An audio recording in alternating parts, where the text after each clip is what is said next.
As most of you guys have seen the Super Bowl, you guys are fully aware that the Kansas City Chiefs have beat my San Francisco 49ers. So that got me thinking, what if we put every single NFL team into a 32-team playoff bracket to see who takes it all? Now, the way that I did this was, as you can see, Kansas City is up on our top left, San Francisco 49ers are on the bottom right. Those are the 1 and 2 seeds. I went standing by standing based off of their finishes, going from the Super Bowl to the championship games, the divisional rounds, the wild card games, and then everybody's record in order from 1 to 32. That's where they're based off of. So as you can see, the Panthers were the worst team in the NFL. Therefore, they're 32nd, and they're playing Kansas City first. Washington, second worst team in the NFL, playing the 49ers, and so on and so forth. So let's get into this and let's see who's going to win the Super Bowl. And we're going to get started immediately with the reigning Super Bowl champions versus the Carolina Panthers. And after one quarter, Carolina's actually up 10-7. I don't know how 17-7, 17-14. Carolina actually is cooking a little bit, 27-14 at half. And Kansas City could immediately be going down, but they answer right back as they do. They're Kansas City. Fourth quarter, we're going to jump to next play, going play-by-play with all of the games that are remaining, all of the rest of the game that is remaining. As you can see, Kansas City driving, but not able to get anything going there. We're down under 2 minutes. Carolina's cooking. They go and they get to first and goal, second and goal, and they're going to kneel down, and Kansas City is immediately going to be knocked off. That is incredible. Second game here, Jacksonville versus Indianapolis, a division rivalry. Is Jacksonville and Indy after one quarter tied 7-7. Love to see a close divisional matchup. Jacksonville going up 14-7, but Indy can answer at half. Third quarter now. Let's see if anybody can get anything going.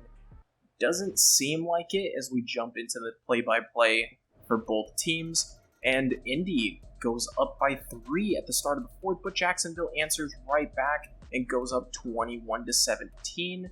Indy getting the ball back. Now, 4th and 4. They're going to kick the ball back to Jacksonville, and Jacksonville's going to end up getting a big-time completion to Evan Ingram, as you see there, and another big-time completion to Christian Kirk, and Jacksonville is going to go ahead and take down Indy 21-17. As you see there, Lawrence kneeling the ball. Minnesota versus Dallas is next, and I fully expect Dallas to completely win this game without Kirk Cousins. And as you see, Dallas goes up 14-3. Looks like maybe they were about to go up 21-3 at the half, but Dallas can't get anything going. And look at Nick Mullins finding that touchdown. Now 21-9 in the fourth. Minnesota needs something to get going, and they answer. They get the ball. They score 16-21. Dallas kicking the ball back. So now Nick Mullins is on 1st and 10. He goes, he's scrambling. What is he doing? He's doing the Dan Orlovsky, and he ends up getting a safety. I don't know what I just saw. Why would you go into the back of the end zone? You have like 12 yards of space, and you're 5 yards back into the end zone. That is absolutely incredible. So now Minnesota has to get a stop here, but they're not going to get so, letting Pollard run 8 yards on you on the first play. So now they need to hold up. Minnesota 2nd and 2, hand the ball back off to Pollard, and he ends up getting the first down. He's going to end up taking Dallas to victory. So now we've got the New York Jets and the Green Bay Packers. The Jets go up 7-0 with Zach Wilson of all quarterbacks. But 7-0, 14-0. They're going up on Green Bay at halftime. Green Bay's going to have to do something to get this back in action for them. As you see, 14-0 going into the fourth, and the Jets take an even bigger lead, 21-7. Manage to get it to 24-7. Green Bay's going to need a miracle to make anything happen. Jordan Love on 2nd and 10, just under the 2-minute warning, Love is turning. He throws an interception, and that's gonna be gone. Michael Carter gonna take it back to the house. The Jets are gonna win this 31 to 7. And next up, we have the Chargers and the Bills, a game that on paper sounds really great if Justin Herbert was playing, but he's not. So we're going to see how they fare, and it looks like they're failing pretty well, up 10-7 at half with Easton Stick at quarterback. But let's see if the Bills can do anything to come back, as they're down 17-10 going into the fourth. Not exactly something you want to see from Josh Allen, but he ties it up, and the Bills get the ball back, driving on a huge passing play, going up 24-17. But the Chargers are mid-drive. They're going to have to kick a field goal, and now down 20-24 with just over a little over 2 minutes left. The Bills are going to have to be stopped if the Chargers want to get something, and they're not going to. It's going to take them just about down to the 2-minute warning. They're going to have one timeout, being the 2-minute warning, to stop them, and they're going to get about 2 tries if they can stop them to get the ball back. So 2nd and 10 with 1:59 left. Josh Allen goes. He takes that QB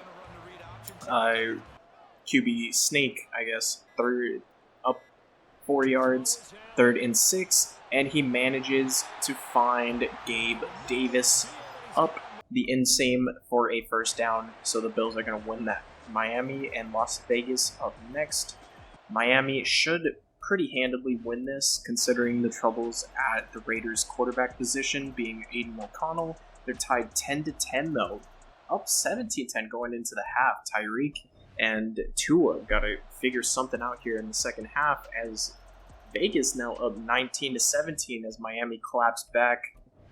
Now we're going to see just about who can take this away. Miami turns the ball over, or punts the ball rather. So we're going to go through this very slowly. 4th and inches, Miami still driving. They manage to get in the red zone, and they score a touchdown. So we're going to jump in. Las Vegas down by 3, 22-25. We're going to see if they can get anything going, as Aiden O'Connell tries to get it to Devontae Adams, but incomplete. 2nd and 10, Aiden O'Connell looking once again, and his tight end drops it. Was that Meyer? He manages to drop it going 3rd and 10. He had 10 and then some. As you see there, I think it's Xavier Howard who manages to get that pass breakup. So now the Raiders are going to need to stop. They still have 3 timeouts. They're going to let it go down to the 2-minute warning. Now 2nd and 3, they've got 3 timeouts. Hand it back off to Mostert, who's going to get 2 yards. They're going to use 1 timeout. Hand it back off to Mostert, and Mostert's going to go up the middle. He's fast. Oh, he's so fast. Going down to the 45-yard line in Vegas territory. So now 1st and 10, they still have a small glimmer of hope as they get Raheem Mostert down for 2nd and 5, and this is going to do it. Look at Raheem making moves, making swifty moves, as he goes down all the way to the 1-yard line, and Vegas going to end up getting knocked out by Miami. Up next, we got the Rams and Denver. Denver had a little spark going last year for, a couple of weeks, and they're up 20 to now 14 in the second quarter, 27-14 going into half. The Rams, pretty shocking, considering I'm pretty sure it's Jarrett Stidham, not Russell Wilson, playing. Going into the fourth, we're going to see if anybody can get anything going, as the Rams managed to score a touchdown. Denver now looking to try and put them away. We're going, and 3rd and 8, 4th and 7. And Will Lutz misses the field goal. Now opens the door immediately for the Rams, as we see Matt Stafford going, and he finds, who is that? Kyron Williams going up about 30 yards. Matt Stafford now at the 2-minute warning looking, and he just drops it into Kupp's hands, but Kupp drops it somehow. Not really see that much from him, as Higbee gets a 6-yard catch there. So now 3rd and 4, he's looking, and he manages to find Higbee once again. going to the 23-yard line with just over a minute remaining. Stafford gets it, tries to get it in there, but his receiver ends up dropping it. Stafford dropping back, and when in doubt, dish it off to your, I think Kyron Williams went to the Pro Bowl this year, Pro Bowl running back. 3rd and 5, he manages to find Higbee once again. Higbee coming up with some big plays on this drive. So now it's 1st and goal, and Matt Stafford's going to find something as he just overthrows his receiver there. 34 seconds left. Matt Stafford he's looking, he throws it, and it gets knocked away from Higbee. So now it's 3rd and goal with 30 seconds left. They've still got 3 timeouts, but they've got to get something going here. Stafford throws it out the back of the end zone and not able to find anybody. So now it's 4th down. He's got 1 play left. He's looking for his receiver in the corner, but there's a flag. And what's this going to be? It's going to be pass interference on Denver. And 1st and goal now. Next play, he immediately throws it to Cooper Kupp, and the Rams are going to go up 28-27. Jarrett Stidham's got 14 seconds and 3 timeouts to try and get something going. Stidham looking, and his pass gets broken up, almost caught by Courtland Sutton, but it gets broken up. He's only got 10 seconds left, and as you can see, that kicking range, it's far off. As he wastes another 4 seconds just kind of throwing it out of bounds. He's got 1, maybe 2 plays left, and Stidham's going to get cracked by Aaron Donald. Now 3 seconds left. He's going to have to go for a Hail Mary. After playing amazingly all throughout the game up until the 4th quarter, Stidham throws it, and it's going to be knocked down. And unfortunately, the Broncos are going to lose this game. Next up, we got Arizona and Detroit. Detroit, one of the big surprises of this season, going all the way to the NFC Championship and unfortunately choking the NFC Championship away. But they're going to be losing 14-10 at half. We're going to see if they can get something going in the second half as they go up 17-14 now, tied 17-17 going into the 4th. We're going to take this play-by-play as Detroit's going to end up punting the ball there.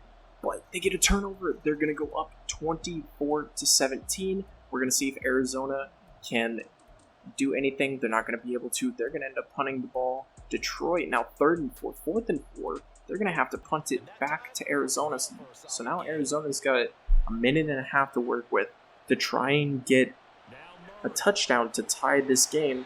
As you see there, his receiver ends up dropping it, almost intercepted. Kyler Murray he's gonna look for anybody. He's gonna find Rondale Moore over the middle to just about the 50-yard line. So now it's 1st and 10 at the 50. They're gonna fake a handoff. He's gonna find Rondale Moore once again going down to the 24-yard line. So now there's 57 seconds, and they're knocking on the door in the red zone. Now they are in the red zone once again. Rondale Moore catching a big pass. 2nd and 3 with 30 seconds left. Arizona's still got 1 timeout. Kyler Murray's looking to try and find somebody, as this time Moore drops it. So now 3rd and 3, they're looking, and Brian Branch is going to end up getting there. So now it's 4th and 10. They need to get this in order to stay alive. Murray's scrambling. He tries to throw it, and Aiden Hutchinson is there to knock down the pass. And up next, we have our 3rd championship game team, being the Baltimore Ravens, who are going to be tied 7-7 after the 1st quarter. New England somehow keeping up in this game as they're tied, now leading all of a sudden 21-14 going into the 3rd quarter. Ravens going to have to bounce back. Now the Ravens are up 28-21 going into the 4th. New England has a chance, though. They're going to end up going and tying this game with just about 8 minutes left. Baltimore looking for something to go up and win this game. They're going to kick a field goal. New England now back 1st and 25. They're going to manage to get this 1st down. Big pass. 2 big passes in a row. New England's going to continue to drive. Just a little under 2 minutes left.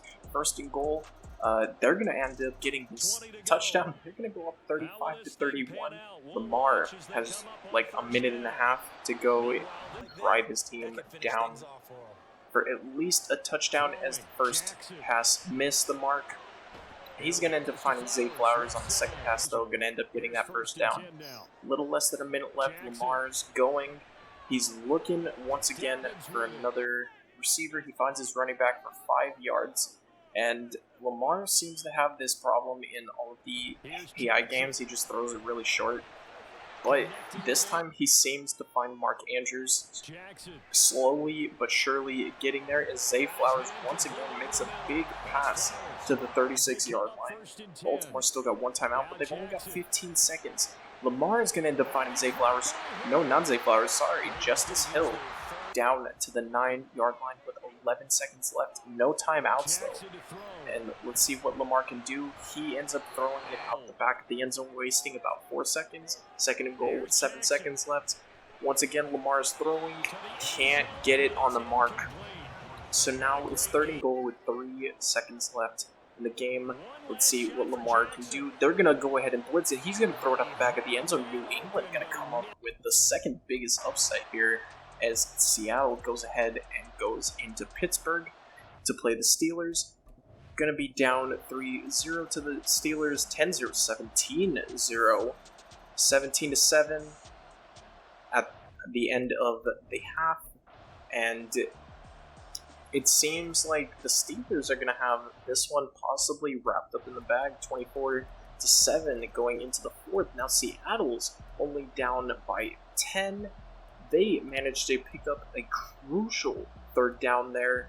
They're driving the ball, and they're going to manage to kick field goal.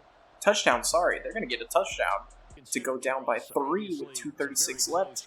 And let's see if they can stop Mason Rudolph, who played some really good games toward the end of the season. He's going to find Pickens for a very large gain. 2:29 left, first and 10. At about the 50, Mason Rudolph's going to go. He's going to end up getting taken down by Seattle. Now the 2-minute warning, going to go second and 21, going to hand it off to Najee Harris, who's only going to gain about 4. It seems like they're just going to kind of run the ball and not take any chances, and they're going to see if they can get a stop from Seattle. You see Geno Smith now, one timeout, he's going, driving. That went absolutely nowhere as he throws on the ball. Only goes like 15 yards. Geno Smith's going to get taken down. Now third and 16. They still only got one timeout left. Geno, he's going to go ahead. Where is he going? He's going to lose 13 yards to Alex Highsmith on the play, 4th and 29. They're going to need a big play as you see Cole Holcomb just come up the middle, and he's going to get a safety. Steelers going to win that game. Falcons and Cleveland up next. Falcons going to be up 7-3 at the end of the first quarter. Surprisingly, but this does seem like a game that the Falcons usually kind of win for some reason. 17-10, and I mean that in also the sense of it also seems like a game that Cleveland definitely loses for some odd reason. As the score is going to be 17-16. Now Atlanta going to be driving down, going to end up getting a touchdown to go up 24-16. We see Cleveland kind of driving there. Atlanta going to be moving the ball. They're going to get a first down, and now they're going to end up picking the first down up, and I'm going to assume as Desmond Ridder, who's going to, Desmond Ridder, he's going to end up kneeling, and he's going to take the win over the Browns. Now another divisional matchup, ironically again in the AFC South. We saw the Jaguars and the Colts earlier. This one's also going to be a divisional matchup between Tennessee and Houston, as you see Tennessee going up 24-10 at half. CJ Stroud needs to answer back, and he does, going down now by 10, 27-17. Houston's going to need something big here to catch up as we see this play-by-play slowly but surely driving. They're going to go ahead and they're going to kick the field goal. So now Houston manages to get the ball back. They are going to be down by 7. CJ Stroud looking to find just about anything to score. 2nd and 5. Let's see what CJ Stroud can find as he finds his receiver down on an out route to get that first down. Hands it off to Devin Singletary, who's gonna gain about 1. Big game, it seems like, from him, though. 112 yards for Devin Singletary. CJ Stroud once again looks out. I believe that's Noah Brown who's going to catch that ball. 3rd and 4 with 2 minutes left. CJ Stroud's going to throw it right up the middle. Dalton Schultz is going to be around absolutely nobody. He's just going to catch that. They're going to tie the game, so now Will Levis is going to have a chance to answer back. He's going to dish it down to his tight end. 2nd and 8 now. With 1:48, both teams got 3 timeouts. Another reception by his tight end. It's 3rd and 2. Will Levis is going to go. He's going to scramble. He manages to find Wesco for a first down there. And Levis once again going to throw. Going to end up going incomplete. So Tennessee still needs about 20-something yards as, oh my god. Jimmy Ward is going to hop right in front of that pass, and now Houston's going to be in just about field goal position, as they're going to hand it off to Devin Singletary, who's just going to run right up the middle for about 6 yards. And now they're definitely in field goal range. They're just going to continue to run the ball. Singletary is going to get just about 3 more yards. Going to hand it off once again. And this time going to be knocked down in the backfield. Houston is going to end up kicking field goal to go up by 3. So now Will Levis has 32 seconds and no timeouts to get something going. He's going to find his tight end over the middle and get a big first down. But the clock keeps running. So now he's probably got 1, maybe 2 passes left. He's going to end up throwing this ball away. So now 2nd and 10. Will Levis has a huge arm. But let's see if he can dish it down. He throws, and it's going to be picked off by Houston. And we've got 4 games left to go here as we see the Giants taking on Tampa Bay. Tampa Bay going to take an early 7-0 lead going into the second quarter, but the Giants are going to clap back. They're going to end up driving down and scoring 10 unanswered before going into halftime up 10-7. Giants are going to go down the field, and they're going to score another 7 and another 7 going into the fourth to be leading this game 24-7 over Baker Mayfield and Tampa Bay. Now 27-7. As you see here, Baker just kind of looking to do anything. He's going to scramble, and he's just going to throw it out of bounds. So the Giants are just going to go ahead and take this victory as we go into the next game, and Chicago versus Philadelphia. Philadelphia is going to go ahead and score 7 at the end of the first quarter, going to be leading there. Next quarter, they're going to drive, going to get another 10 points, and go up 17-0 at half. Chicago's going to have to get something going real fast if they're going to want to stay in this. And going into the fourth now on the 6-yard line, Philadelphia's going to score again, and they're going to score again. So now they're going to be up 31-0, and Chicago's just going to be out of it. Going to have absolutely nothing going for them. As you see here, Justin Fields is going to be scrambling, looking, and he's just going to get dropped. Seems like one of those days for him and the Bears. So Philadelphia is going to take this one. Next, we've got Derek Carr and the New Orleans Saints versus Jake Browning and the Cincinnati Bengals. As you see, New Orleans going to go up 7-3, going to go up 10-3, going to be tied 10-10 at half.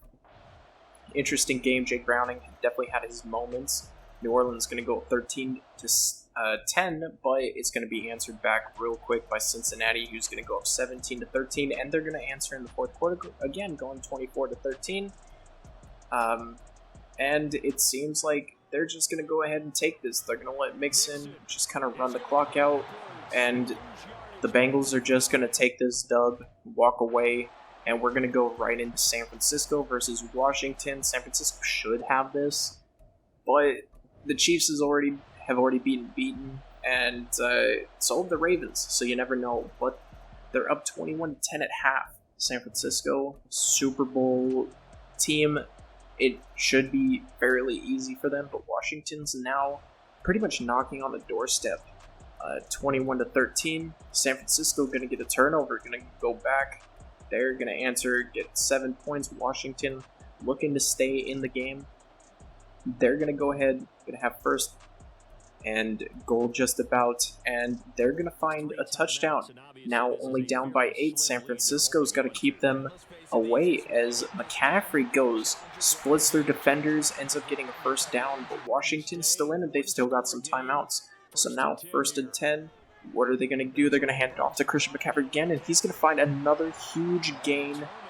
He's just about to he's going to get them pretty much in field goal range, so they're going to get knocked off, and as you can see here, this is the results after the first round. We've got the Panthers and the Patriots having the biggest knockoffs so far, the biggest upsets, and they're going to go ahead and move on into the second round.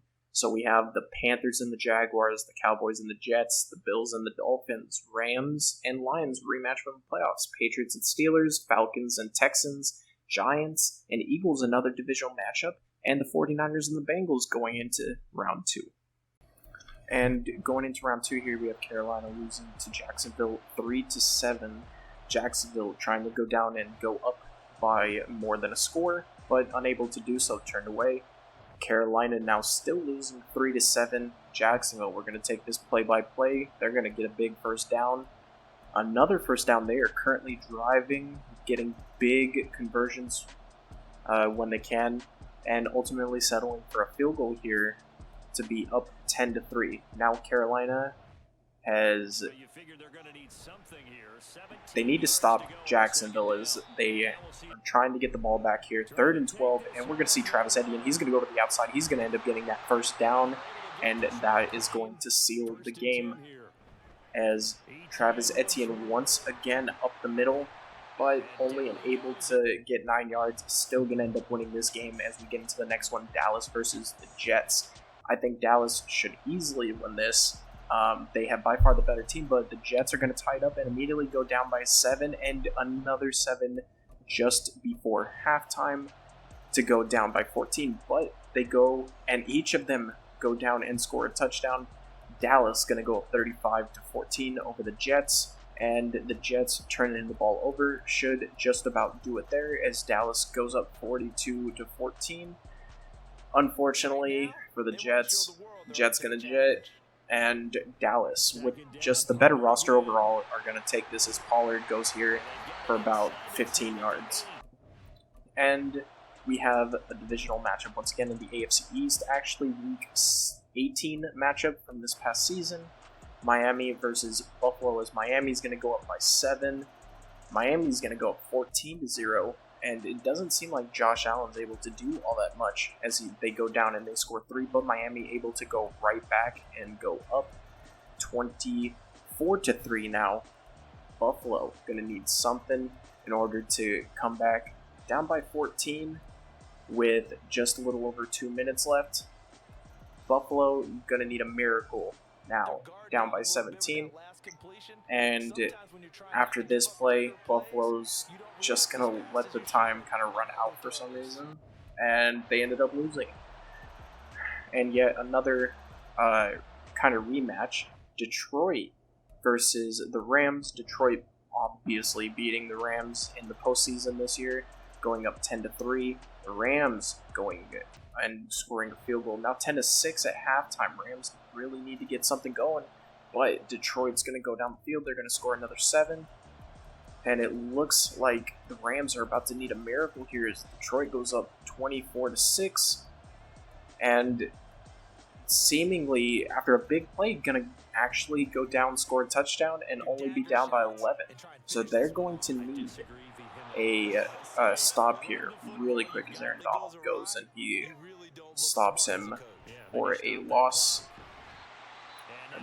St. Brown taking the jet sweep, going to only get about 2 yards for some reason, deciding to do the jet sweep. As Jared Goff is going to go ahead, he's going to hand it off to David Montgomery, who's going to pick up about 5. The Rams are going to call a timeout, so let's see if Stafford has anything to do. As Stafford's looking, he throws an incompletion here. On the next play, he's looking once again. He throws it over the middle, and it's caught by Higbee. And after multiple plays, the Rams able to go nowhere, and after 40 seconds, they're just going to end up throwing an interception to Chauncey Gardner-Johnson, and they're going to end up losing this game. And here we are on the other side of the second round as Pittsburgh goes up 14-0 at the end of the first quarter. New England, though, coming back and scoring 7 of their own just before half, and Pittsburgh's going to be leading here 21-14 at half. And we go into the third quarter. Nobody's really able to do much of anything here as New England is now driving. They're in field goal range. They settle for 3 with 8 minutes left. Pittsburgh going to be driving slowly but surely. New England now with the ball back. Not going to have many more opportunities. They're going to have to get some points here or do something. And they manage to punt the ball off.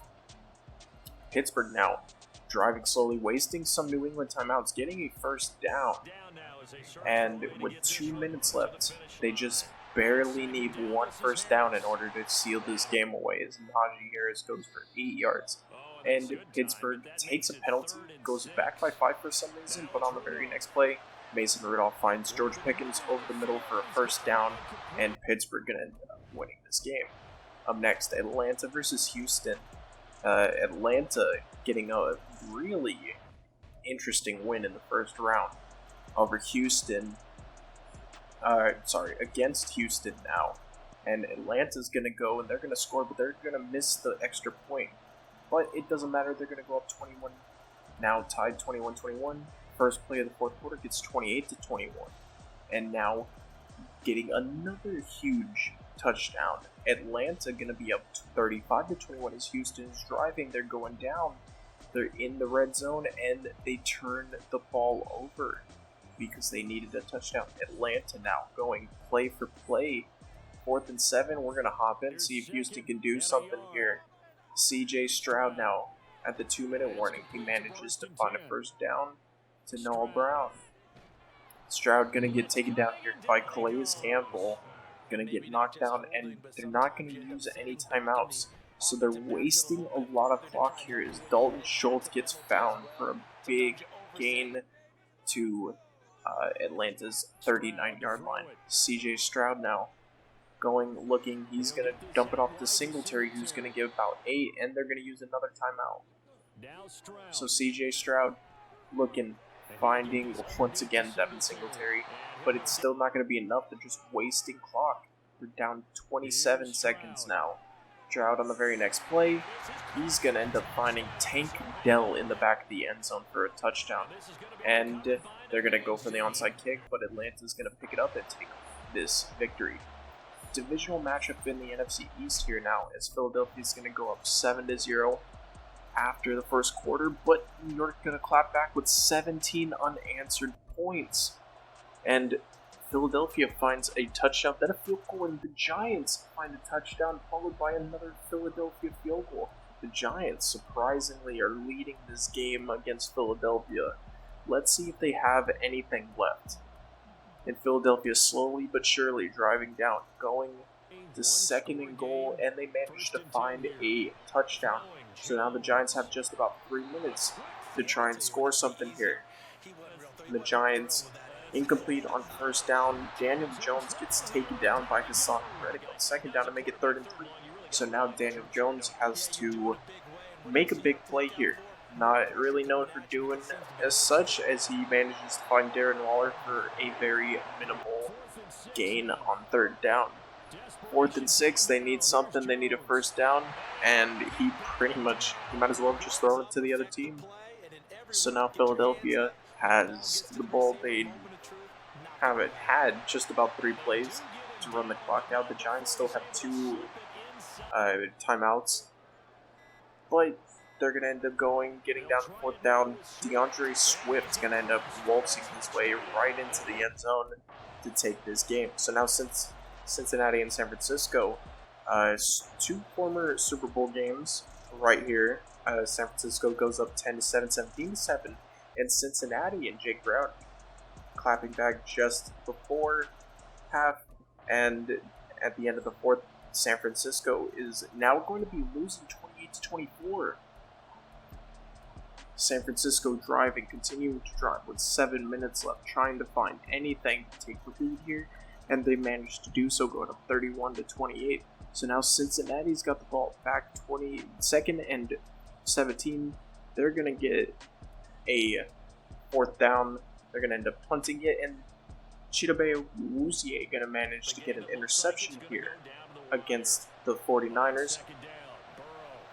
And I guess Joe Burrow is in for some reason. I thought it was Jake Browning, but on 3rd and 1, Joe Mixon's going to waltz right up the middle of the field, up to the 16-yard line. Mixon going to get the ball once again. He's going to go down for -1 yard by Dre Greenlaw, but Burrow's going to find his way. He's going to throw it to, I believe that's Boyd, for a first down, 1st and goal. Now he's going to go wide over the middle.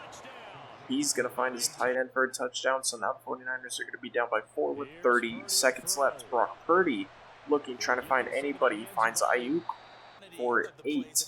Now 3rd and 2. Purdy needs to find something, and he overthrows George Kittle, who was wide open and had space and then some. So now he gives it to Christian McCaffrey, who's going to run up the middle. He's going to get a first down, but they're still only going to have 18 seconds left. He needs a big play here as he manages to find Kittle to about the 50-yard line. So now he needs to make something happen. Purdy ends up throwing it away with 4 seconds coming off the clock. So now Purdy immediately going to throw it away. He has pressure all up in his face. 3rd and 10 with 8 seconds left. Let's see if Purdy can make a miracle happen. He's going to go. He's going to Hail Mary it all the way down, and it's going to end up being incomplete. So here's what we're looking like after the round of 2. We have Jacksonville and Dallas in the top left, Miami and the Lions in the bottom left. Interesting matchup there. The Steelers and the Falcons in the top right, and the Eagles and the Bengals in the bottom right. And we're going to go on to round 3 and see who can take this. And starting off round 3, it looks like we have Jacksonville versus Dallas. Dallas going to hop up to a 3-0 lead going into the second quarter. Then going to add another touchdown followed by Jacksonville's touchdown. And now they're just going blow for blow. Going to end up 21-17 at half. Dallas claps right back, and then Jacksonville right back again. But Dallas, once again, we're going blow for blow here in Dallas as Jacksonville is leading by 4 with 4 minutes left, but Dallas is currently driving, and Dallas is going to end up getting the first down on the 4th, going to grab a touchdown. So now Jacksonville has just over 2 minutes to get a first down. Trevor Lawrence looking, scrambling. Micah Parsons gets there. He throws it away. So now Trevor Lawrence is going on 2nd down, trying to find his receiver over the middle, and unable to do so. Now, 3rd down, Trevor Lawrence is looking.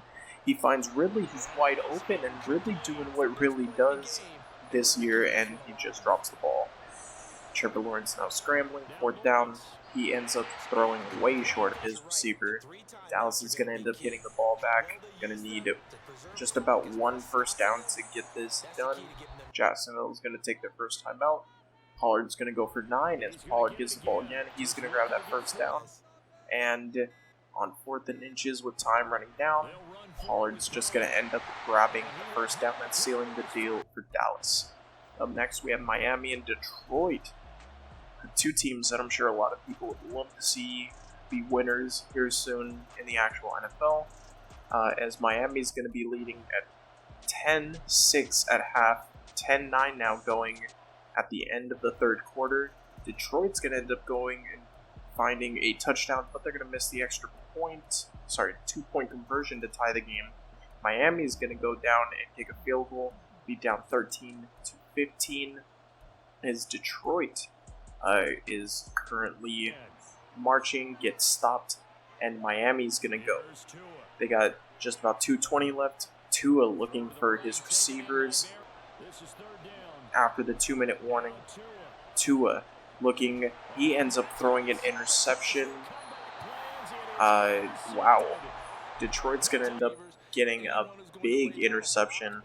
Now they're just going to need a first down to really ice this game. They end up getting 9, about 10 yards there, but that forces Miami to use one of their timeouts. And Detroit gets another easy run. Going to get that first down. And Miami with 1 timeout left, they're not going to be able to take Montgomery down for another first down, and Detroit is going to end up taking this one. So now Atlanta and Pittsburgh. Atlanta, big team so far. Big upsets. They beat 2 playoff teams and are currently up 6, now down 6-7 against another playoff team. Atlanta still looking to find anything. They're driving down slowly, methodically getting some rushes. Now down to 4 minutes. They're going to get a big play. They're going to score a touchdown. And now Pittsburgh is going to be slowly driving. Slowly, they get a first down. 2-minute warning coming up. 2nd and 14. Mason Rudolph's going to get sacked. George Pickens going to go up for 21 yards. Now 4th and 3. They're going to lose possession of the ball. Steelers really need to stop Atlanta to get anything going. Atlanta's going to get 3rd and 13. Stop Bijan Robinson, going to end up finding just about 6 yards. And Pittsburgh is going to end up getting the ball back. Mason Rudolph going, and he's going to end up throwing it out of bounds to nobody. Hasn't had too great of a game so far as he's thrown 2 interceptions. So now Mason Rudolph, he's looking. He ends up finding a receiver, but the receiver goes down in bounds, and that's just going to be the end of the game. Atlanta's going to get another upset here as we go into the final game of our final 8. Philadelphia is going to go up 7-0. They're going to go up 14-0. And we're going to try and see if the Bengals can have any amount of comeback here. They're going to score 7, go down 14-7, but Philadelphia slowly but surely driving methodically. They're in just about field goal range now. They're definitely in field goal range. Going to get stopped on 3rd down. They're going to kick field goals, so now there's going to be one last chance, and I believe that's Darius Slay. He's going to end up taking this back for a touchdown, and the Eagles are going to win this. So here's how it looks afterward. We have our final 4. All NFC teams, shockingly enough. The Cowboys versus the Lions, and the Falcons versus the Eagles. Some very classic matchups going on. And we've got the semifinal games going on here as Dallas is taking on Detroit. Detroit obviously finishing higher in the playoffs this year, getting to the NFC Championship. Up 17-2 right now. 17-9 going into half. Dallas marching. They're going to end up tying this game. Detroit's going to answer right back, and they're going to score 7. Dallas is going to answer right back and score 7 of their own. So now we've got a tie matchup going into just about 6 minutes left in the 4th quarter. Dallas going to end up punting the ball right out. Detroit going to pick up a first down, but going to get stopped. They're going to punt the ball, and Dallas is going to have the ball at just about the 40. He's going to end up dishing it down to Pollard, who's going to get to about the 33-yard line. Detroit going to hand the ball off to Pollard next, who's just going to get swallowed up. He's not going to be able to go anywhere. 2nd and 10 now. Pollard's going to go right back. He's going to go up the middle. He's going to get just about 10 yards. Needs 1 more yard for a first down. He's going to end up getting the ball handed off to him. Going to get that first down. They're going to run down the clock until about 3 seconds left. They're going to kick field goal, and Dallas is going to be our first team in the finals over Detroit. Now, as for these 2 bird teams, we've got the Falcons and the Eagles. We could have an NFC East matchup in the finals. That would be very interesting. Atlanta's going to score 7, going to score another 7 to go 14.5. But Philadelphia's going to answer right back, and then the Falcons are going to answer right back after that, going up 21-7. Now Atlanta's going to end up getting another touchdown to go up by 21, and Philadelphia's going to answer right back 28-14. And Philadelphia needs to stop here in order to get this ball back and even have a chance, as Bijan's going to get dropped for -1 yard. Bijan's going to get the ball handed off to him. He's going to end up getting about 7 here. 3rd and 4 out of the 2-minute warning. Bijan's going to run into his own guy. He's going to get tackled, and the Eagles are going to have the ball now with just under 2 minutes left, as Jalen Hurts finds Devontae Smith over the middle for 6 yards. Very next play. Still haven't used a timeout yet. Jalen Hurts finds his receiver right over the middle once again. Now 1 minute and 3 seconds left. Once again, not using a timeout, as he finds his receiver for a gain of another 6. Now Jalen Hurts 35 seconds left, scrambling, looking. He's going to end up getting taken down by the Falcons defense. 3rd and 7 with 30 seconds left. They're running out of time. He has one timeout. He's throwing. He's scrambling, really looking for anybody. And he overthrows his receiver. It's going to be 4th and 7 with 20 seconds left. Next play, he's going to find Dallas Goedert for a big play, but there's still only 19 seconds left, and they have no timeouts. So Hurts is going to be scrambling. He's going to be looking, and with 10 seconds left, he's going to throw the ball out of bounds. We know how this game is going to end. The Eagles are going to lose this, and we're going to get Dallas versus Atlanta going into the finals. Who would have thought at the end of this? And now we're going to go into the final game, the championship round. Dallas is going to go up 7-0 immediately going into the second quarter. Atlanta is going to grab 3 and answer right back. Dallas is going to grab another touchdown, and Atlanta another field goal before the end of the half. And Dallas is going to go up 21-6 going into the fourth, now 28-6. Atlanta going to need something big in order to catch up here, now currently down by 3 scores. And Dallas gets the ball back. They're going to end up scoring again, and Atlanta's going to get knocked off their Cinderella story is over, unfortunately, and Dallas is going to take this win in the tournament of all 32 teams. Dallas is your champions. Now, if you guys like this video and you guys want to see more like it, or you want to see another type of video, make sure you smash that like button, comment, subscribe if you're new here, and I'll catch you guys in the next one. Peace.